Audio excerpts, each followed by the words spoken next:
Bismillahirrahmanirrahim. Assalamualaikum warahmatullahi wabarakatuh. Good day and salam UITM di hatiku. Distinguished guests, distinguished lecturers, honored guests, members of the organizing committee, and dear students.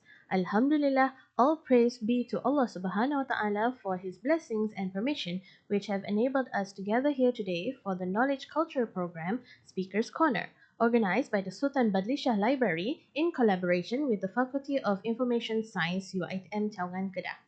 Ladies and gentlemen, today's program serves as an excellent platform for knowledge sharing, exchange of ideas, and intellectual discourse. It also aims to foster a culture of critical thinking, effective communication, and lifelong learning among students. Programs such as this provide opportunities for participants to express their views, enhance their public speaking skills, and build confidence in presenting ideas before an audience. It is our hope that such initiatives will continue to nurture knowledgeable, articulate, and competitive graduates in line with the aspirations of UITM. Ladies and gentlemen, without further ado, let us begin today's program with enthusiasm and an open mind so that every sharing session and discussion may benefit us all. And now, I would like to invite our participants to commence their presentation. Please welcome.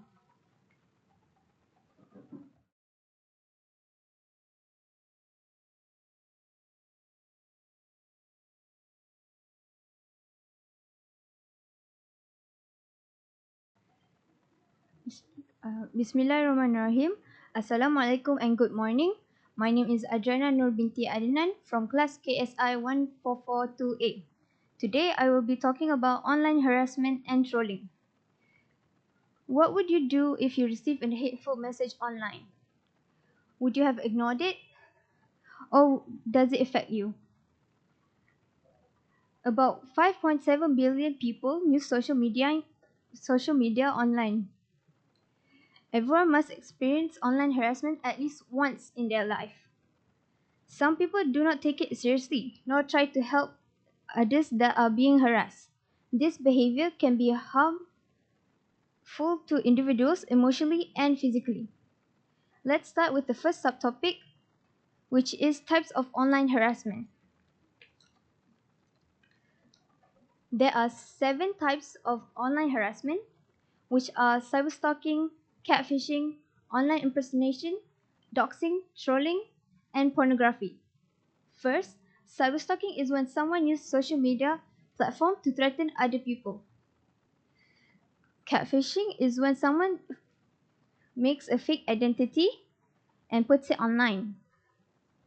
This mostly happens for the purpose of starting a relationship or to scam a target.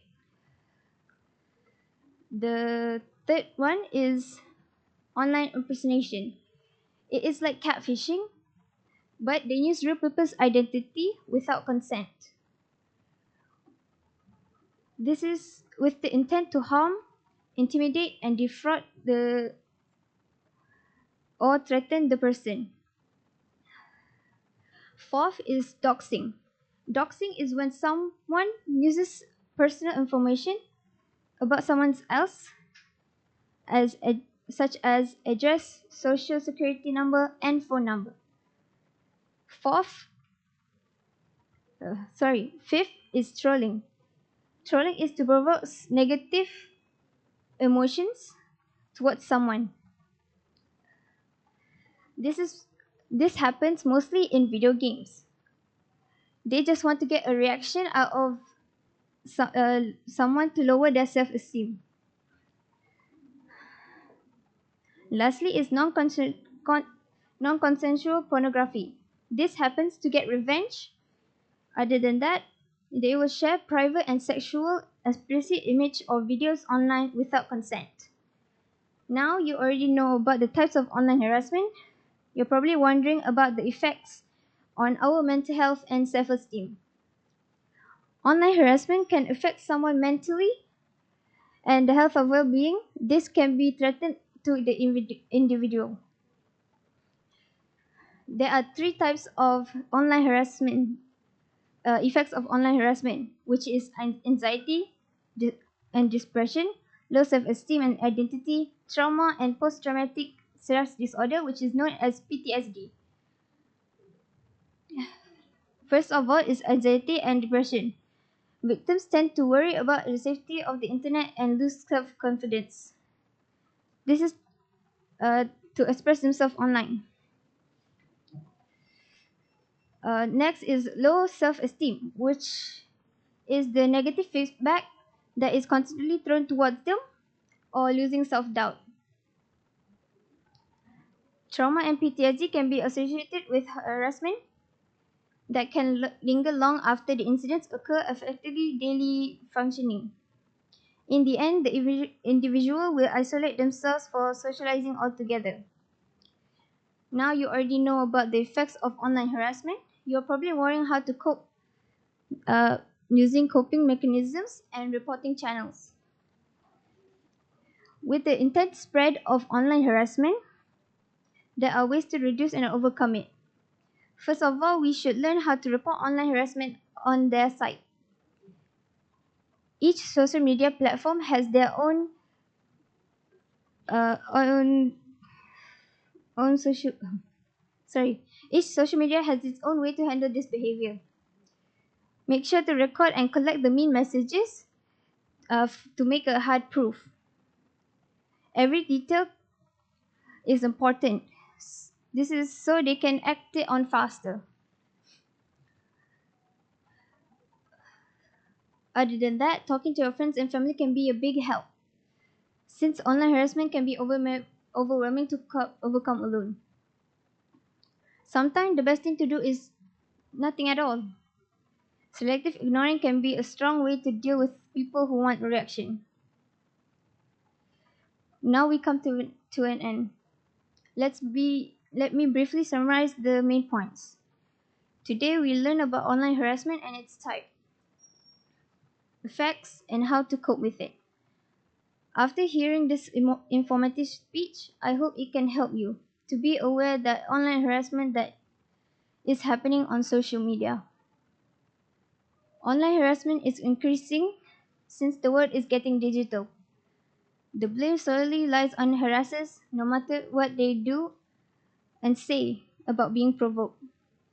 Online harassment is a crime and it deserves to be treated and dealt with any other crimes. Thank you. That is all from me.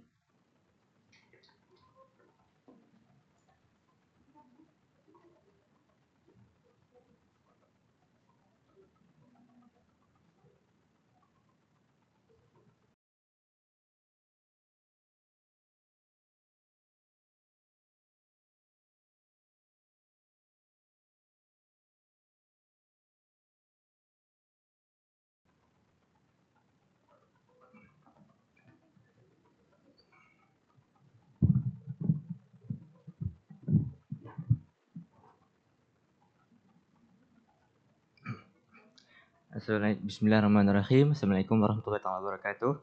My name is Muhammad Khairul Amir bin Muhammad Agmal. I'm from class KSI 1442A and I will talk about judging people based on appearance. Have you ever looked at someone and immediately made an assumption about them?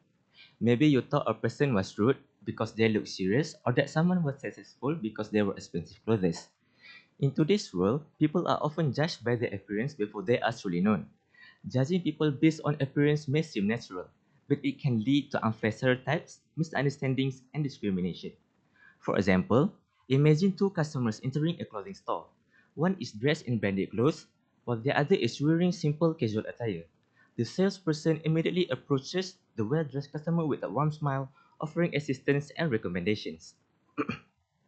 Let's start with meanwhile, the other customer is treated with less enthusiasm or get ignored. Let's start with the first main point, which is how perceptions are formed. Interest in perception dates back to ancient Greek philosophers who were interested in how people know the world and gain understanding. Perception refers to our sensory of the world. It is the process of using our senses to become aware of objects, relationships, and events. Perception includes the five senses: touch, sight, sound, smell, and taste. It also includes what is known as proprioception, which is a set of senses that enable us to detect changes in body position and movement. According to Cherry K 2024, there are also different types of perception in psychology. For example, person perception refers to the ability to identify and use social cues about people and relationship, while social perception is how we perceive certain societies and can be affected by things such as stereotypes and generalizations. Through perception, we become more aware of our environment. We use perception in communication to identify our loved ones may feel. We also use perception in behavior to decide what we think about individuals and groups. Now, you already know how perception are formed. You are probably wondering how perception can influence the effects on communication and fairness. Okay, communication is an essential part of human life since the beginning of civilization. In early times, humans used symbols, cave drawings, and gestures to share ideas and express feelings. Your perception of others can strongly affect the way you communicate with people. When we judge people based on their appearance, we may treat them differently without even realizing it. For example, we might speak more politely to someone who looks wealthy, but ignore or be less respectful to someone who dresses simply. This kind of behavior creates unfair situation where people are not treated equally. As a result, communication becomes biased and it can hurt people's feelings and reduce trust. Okay, now let's move to the next topic, which is the importance of open-mindedness. Open-mindedness is receptiveness to new ideas. Open-mindedness relates to the way in which people approach the views and knowledge of others. Being more open-minded means embracing new ideas, experiences, and perspectives.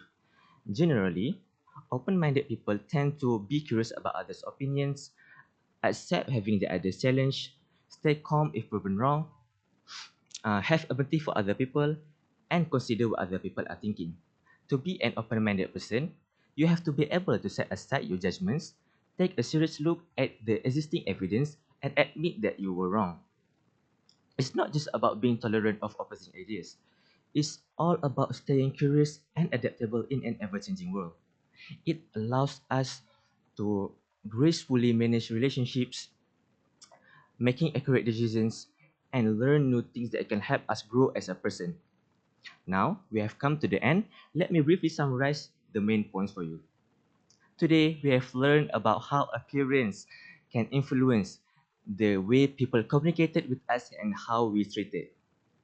As we have seen, our perceptions are often quickly formed and influenced by stereotypes which can lead to unfair communication and treatment of others.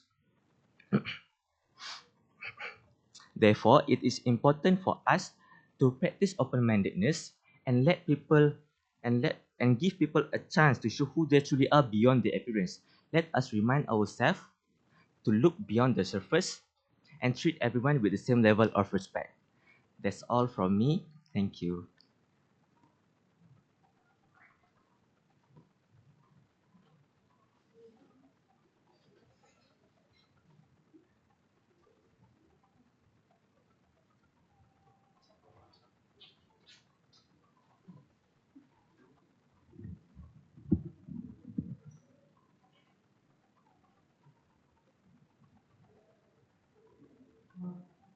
Assalamualaikum and good morning everyone. My name is Damia Amani and I am from KSI 1442A. Today, my topic is cyberbullying among young. Imagine waking up one day and seeing 100 of negative comments about yourself online. How would you feel? Hurt, embarrassed, or maybe completely alone? People are spreading rumors, making fun of you, and even judging you without knowing the truth. These situations is known as cyberbullying, which refer to the use of digital devices such as phones, computers, and social media to harm or embarrass others.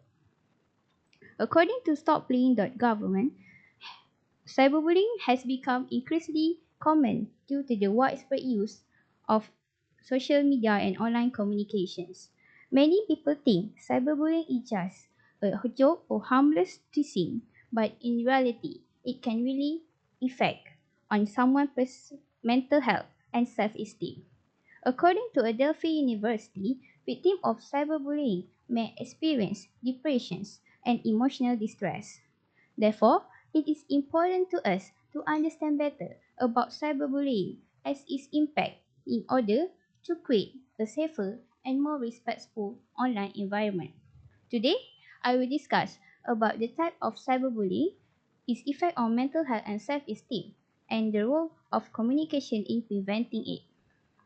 Now, let's move to the different types of cyberbullying. Cyberbullying usually happens through digital platforms such as social media, messaging applications, and online games. According to stopbullying.government, cyberbullying can spread very quickly and reach many people within a short period of time. One common type is harassment, which refers to repeatedly sending hurtful, threatening, and offensive messages to someone.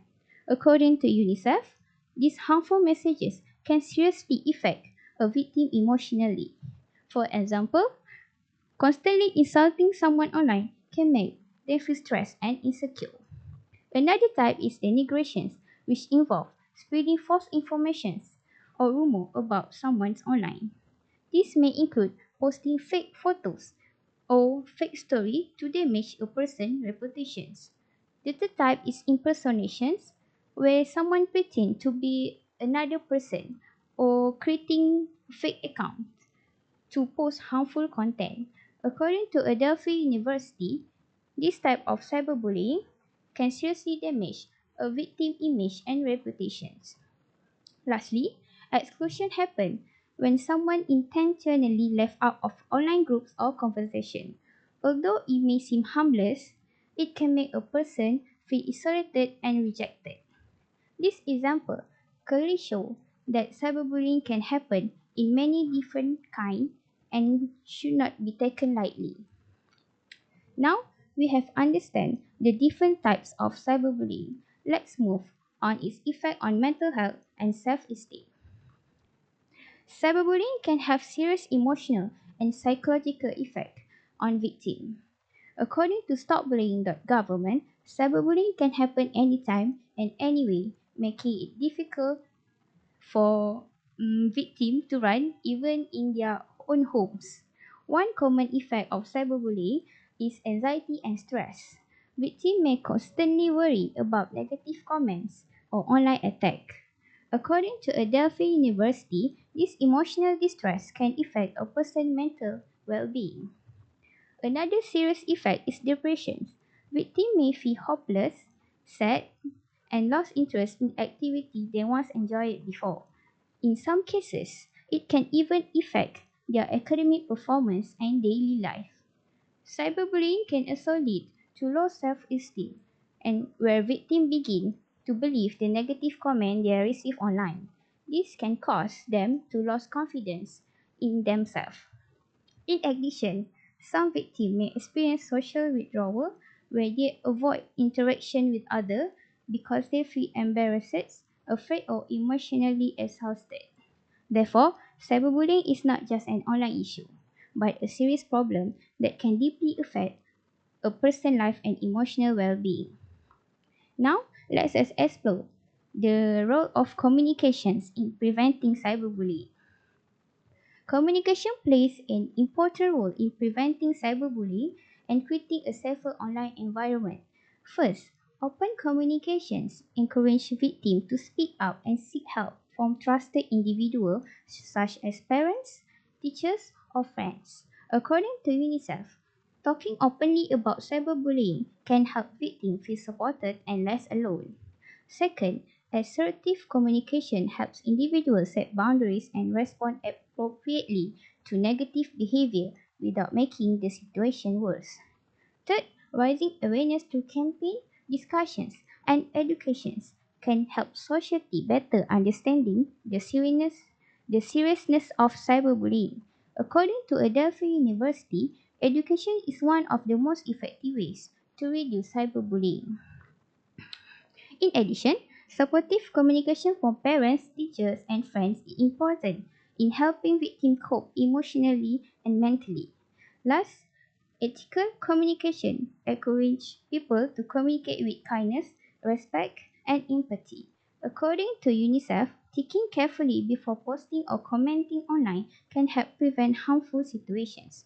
This clearly shows that communication can either positively influence others or contribute to cyberbullying depending to how it is used. After understanding how communication plays a crucial role in preventing cyberbullying, it becomes clear that our words and actions online can have a powerful effect to others. With that, let us move to the conclusion. Today, we have learned that cyberbullying is a serious issue that comes in many forms and can have lasting effect on individual mental health and self-esteem. Through this speech, I hope we become more aware of the consequences of cyberbullying and more responsible in the way we interact with others. As technology continues to shape the way we communicate, we must remember that every comment, message, and post has the power to influence someone's life. A few careless words can cause lasting emotional harm, while a few kind words can provide support, encouragement, and hope. Creating a safer online environment is not only the responsibility for parents, teachers, or authorities. It starts with each other of us and every one of us. Let's choose our work wisely, communicate with empathy, and use technology to uplift others rather than bring them down. Remember, every behind every screen is a real person with a real feeling. The choices we make online today can leave an impact that lasts for beyond a single post or message. Therefore, let us be part of the solution, not the problem, and work together to create a digital world that is safer, kinder, and more respectful for everyone. Thank you. That's all for me.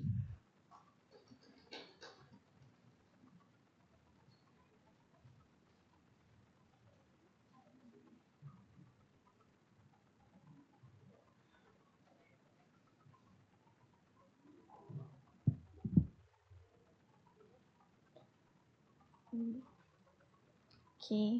Hi, Assalamualaikum. My name is Siti Nashairah binti Muhammad Safi and I'm from KSI 1442A.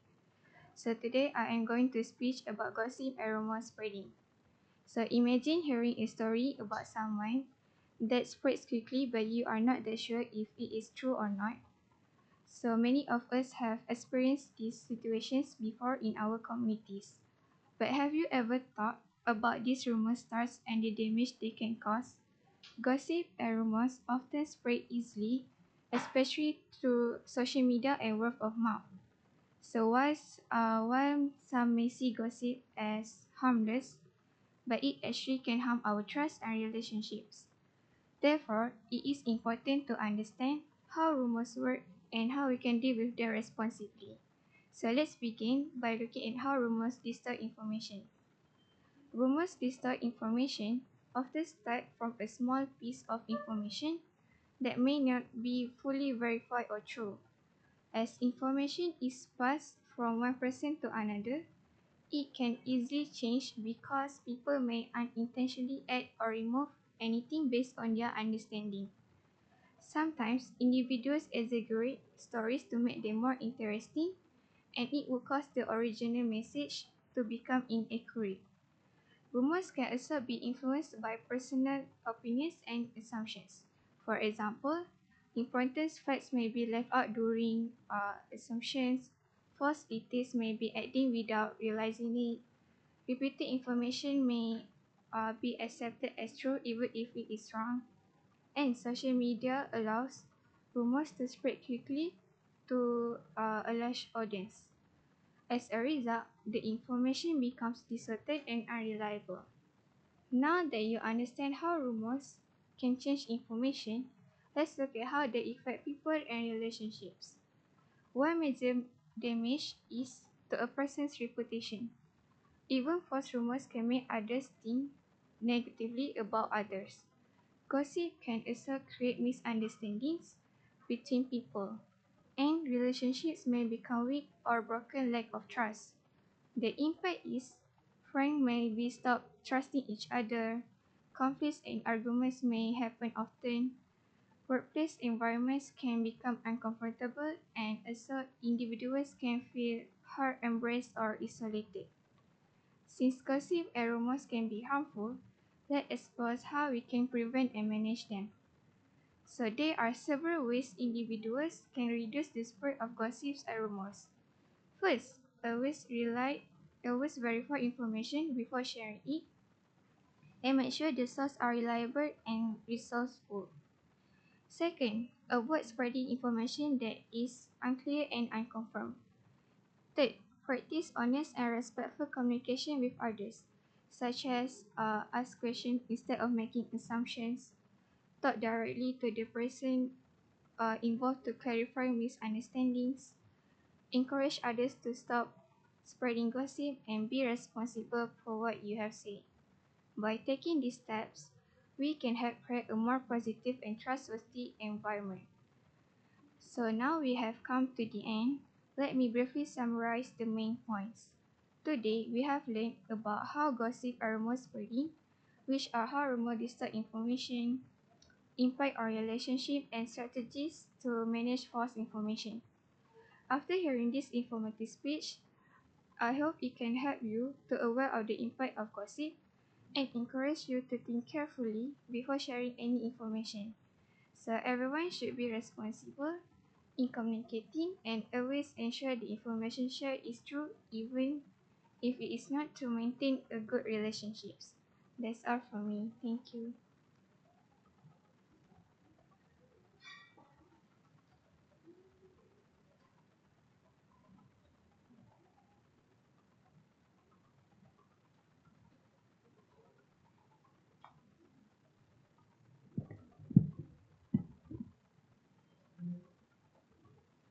Assalamualaikum warahmatullahi wabarakatuh. My name is Nurnisa Badlishah binti Zaman Akbar from KSI 1142A. And my topic for today's speaker corner is misinterpretation of text in messages. To begin with, online messages have become an essential tool to communicate with each other in this expanding technology era. Not only does online messages have their own apps, that is WhatsApp, Telegram, or Messenger, now it's even available in social medias where people can communicate with each other without needing each other's phone numbers. Well, have you ever become confused on what the actual meaning behind a text when you receive them? Like when you receive a K as a response or haha very funny without a proper use of punctuation or spelling?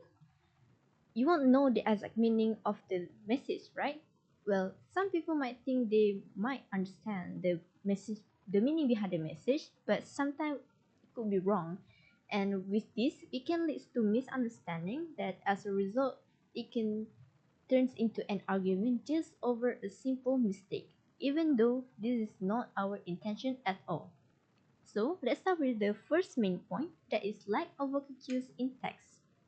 I understand that for some people they prefer online messages other than face-to-face communications. This might be because they do not want to reveal their true feelings through their voice or facial expression. At the same time, there's also people who want to have control over the conversation, especially when we use online messages. They will tend to reply late to our message. Users also use short sentences in online messages, and even more to save more time and energy, they even shorten a words into a form into two alphabets, like the words you know into just two alphabet YK. With shortened sentences or words, the receiver will have trouble to figure out the exact meaning of the message. Either they have never seen the word before, or the short sentences didn't actually explain the meaning of the message fully. Without hearing any tone in the text, sometimes the receiver will have trouble to figure out and perceive the message in the wrong way. As an example, jokes or sarcasm will be difficult to differentiate because the receiver will read them as a rude text since there isn't any intonation or vocal tone in the text. Group discussion through text also tend to get misunderstood if someone explaining in a long paragraph. The group member will perceive it as a lecture that they might think they did their work wrong. Next, for second point, it will be emotional misunderstanding. This point has a connection with the first point I talked about just now, that is lack of vocal cues in text. Emotional misunderstanding usually happen between people who are in a relationship. The girlfriend will think negatively when there's a delayed response from their partner. As a response, the girlfriend will say that she's fine, but her partner will not understand it because there isn't any vocal tone, and her partner won't see her facial expressions. Sometimes an argument also happens through text because the girlfriend feels like her partner isn't replying to her message as enthusiastically as her. This situation even has its own name, that is, sexting, defined as arguing by text message or making it seem like you're texting someone. In other words, fake texting. Sexting has been talked about in the virtual world as the Urban Dictionary revealed in their 2008 post. Short response could lead the receiver to feel guilty. This is because the receiver might think the sender felt annoyed or does not want to continue the conversation. Other than that, the way we read text also depends on our current mood, because even when we read a normal text, we can perceive them in a negative way when we're feeling stressed or feeling down at that moment. Users also interpret that using capital letters can that show the sender is mad at them or about something. But as for me, I use capital letters to show my excitement through the text. Well, for all problems, there's always a solution for them. For the third point, it will be ways to communicate clearly with each other. We need to communicate clearly either using online messages or through face-to-face communication. Here are ways to communicate effectively using online messages. We can use punctuation marks in the text to show our emotion to make sure the receiver understands exactly what the message meant to be. For example, yes, I'm very excited. Use exclamation mark at the end of the sentence to show our excitement. Proper grammar also required to use in sentence, especially when we're dealing with our work in professional field situation, be it for work or students with their lecturer. This will show our professionalism and receivers won't view us as a rude person. If there's a confusion or unsure of the exact meaning of the text, do not hesitate to ask them. For example, can you elaborate a bit more about this? Or I didn't quite understand this. Can you explain it again? With this, we can avoid misunderstanding from happening. Furthermore, using emojis or GIFs can also help us to show our feelings when we can't show our true feelings using words. Emojis can make a message from looking cold or dry into a friendly tone. The receiver will feel more comfortable to continue the conversation. Meanwhile, for GIFs, with their unique features, can also help sender to show their complex feelings and make the conversation much more playful and fun. As you can see, with this, we can have more effective conversation with one another by understanding the importance of proper ways to text via online messages. To add on, it also will make us seem more approachable and easier to work in a group project. Now my speech has come to an end. I will conclude the points we have listened just now. Today we have learned about misunderstanding of text in messages, about the lack of vocal cues in text, emotional misunderstanding, and ways to communicate clearly. Today, I hope all of the information I talk about today can help everyone to understand a better ways of in messaging. Communication is an important key in our life. Almost everything we do involves conversation. I hope we all have a present interaction with each other. Thank you.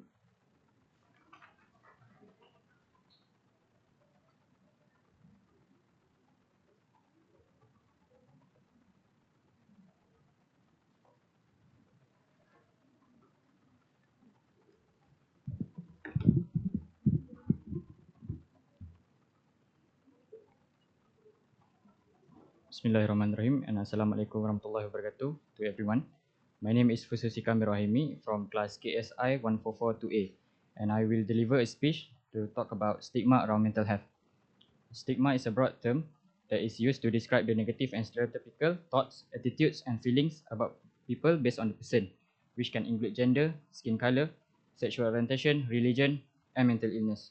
Stigma has been used to label a certain group of people as unworthy and a sign of disrespect to others. Have you heard about the stigma that say boys don't cry?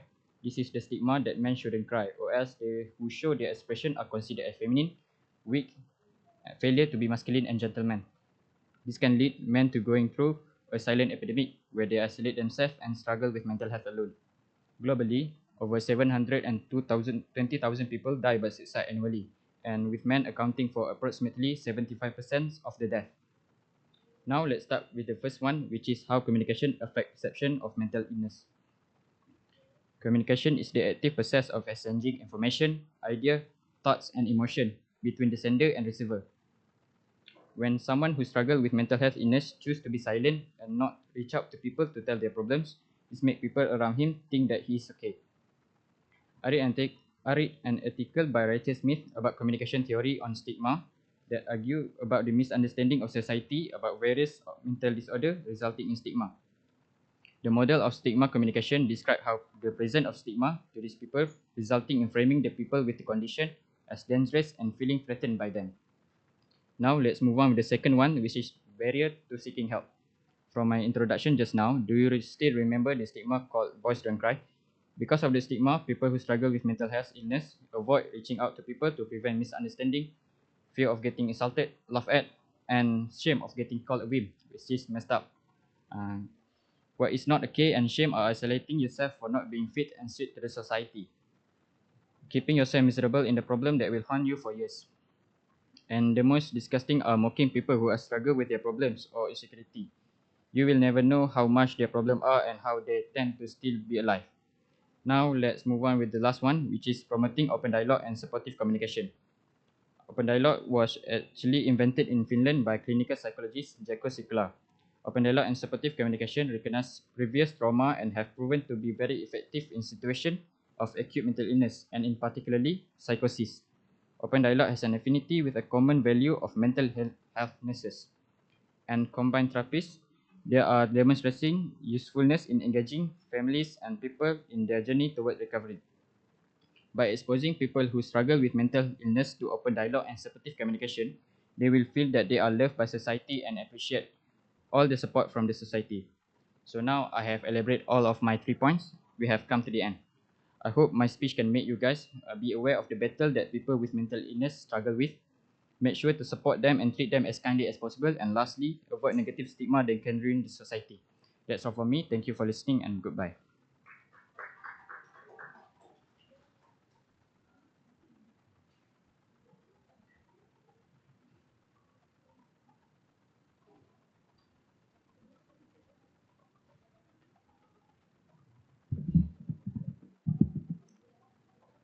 Assalamualaikum everyone. My name is Siti Khadijah Maisara binti Chimarisri from class KSI 1442A. Imagine this situation. You are having a normal conversation with someone you close, maybe your friend, family member, or partner. Suddenly, a small misunderstanding turns into a big argument. Both people become emotionally, stop talking to each other, and the relationship becomes awkward. Have you ever experienced something like this before? I believe many of us have. The fact is, there's no relationship is perfect, just like life. The relationship will go through difficult moments. Sometimes, someone that we care about the most are the one who hurt us the most. But even the deepest one in a relationship can be healed when both are willing to forgive and grow together. Therefore, today I would like to talk about conflict in interpersonal relationship by discussing three main points. First, the cause of conflict, the effect of conflict and strategies to resolve the conflict. Let us look at the cause of conflict. First of all, one of the most common causes of conflict is misunderstanding. Misunderstanding happens when people interpret words, tones, or action differently from what was actually intended. Sometimes a person may speak normally, but another person thinks otherwise. These assumptions can easily create unnecessary conflict because individuals interpret situations based on their emotions and perspective. Besides misunderstanding, lack of communication also another measure of cause of conflict. Communication is very important in every relationship. Without communication, people cannot truly each other's feelings and needs. Some people choose to hide their feelings like sadness, disappointment, or anger because they are afraid to confrontation. However, avoiding communication does not solve the problem. Instead, these small issues slowly become bigger as the time goes by. Hence, difference in opinions and expectations can also lead to conflict. Everyone has different values, personalities, and way of thinking. Let me give you an example. One person may value honesty over everything, and another person prioritize protective feelings.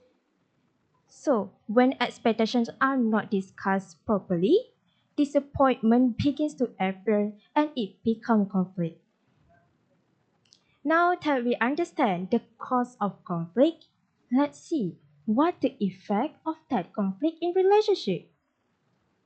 One major effect of conflict is that it can weaken trust between individuals. Trust is one of the most important foundations in a relationship. Without trust, relationships become unstable and fragile. Frequent arguments and dishonesty may cause people to doubt each other.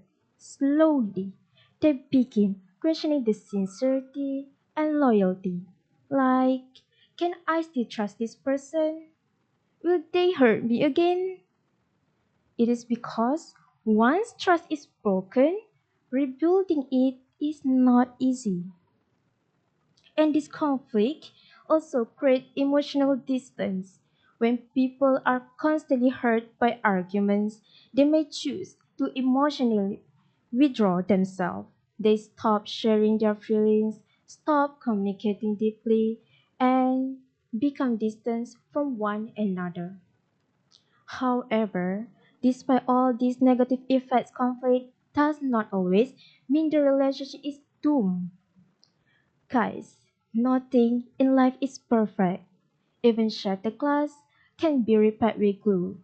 The cracks may still remain, but those cracks are the scars remind us not only of pain, but also of strength and survival. In the same way, relationship can heal if both individuals are willing to put in effort, understanding, and presence. So, what kind of strategies we can take to resolve conflict in relationship? Effective communication. Exactly. Healthy communication is one of the strongest solutions to conflict. People should express their thoughts and feelings honestly and clearly instead of expecting others to read their minds. At the same time, listening is equally important, not only to reply, but also to understand. So, this helps us see situation from another person's perspective. Instead of immediately becoming defensive during an argument, we can pause and ask ourselves, how does this person actually feel? So this simple action can reduce misunderstanding and create empathy between both sides. Another strategy we could do is managing emotions. When emotions become too intense, people often say hurtful things that they later regret. Therefore, staying calm during conflict is very important. And the best thing to do is to take a short break, breathe deeply, and allow emotions to cool down before continuing the discussions. After hearing this speech, I hope all of us become more aware about the importance of understanding because at the end of the day, relationships are not about avoiding conflict completely. They are about learning how to face conflict with maturity, empathy, and respect. Norman Vincent Peale once said, every problem has in it the seeds of its own solution. And that's how we grow. Thank you.